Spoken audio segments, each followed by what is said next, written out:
அஸ்ஸலாமு அலைக்கும். வாழ்த்துக்கள் நண்பா. நான் உங்கள் எம்பிஎம் ஆட்டோக்காரன். என்ன நம்ம ஊர் ஆட்டோ தொழிலுக்கு மிகப்பெரிய ஆபத்தா?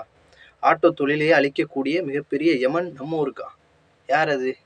நமக்குள்ள நடக்கிற இந்த போட்டியாவது, வாடகை குறைத்து வாங்கக்கூடிய இந்த ஆட்டோ டிரைவர்களுக்கு உள்ளான போட்டியாவது நம்முடைய தொழிலை குறைக்கும்.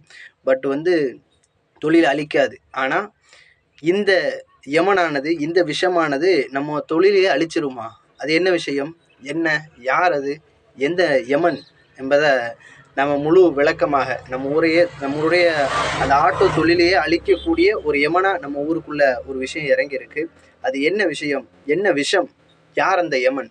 முழு வீடியோவாக நம்முடைய தொகுப்பில் நம்முடைய யூடியூப் சேனலில் பதிவிறக்க இருக்கிறோம். அனைத்து அன்பர்களும் இந்த வீடியோவை லைக் பண்ணி ஷேர் பண்ணுங்கள், கமெண்ட் பண்ணுங்கள். அதிகமாக எல்லா நபர்களும் சப்ஸ்கிரைப் பண்ணி வச்சுக்கோங்க. அனைவருக்கும்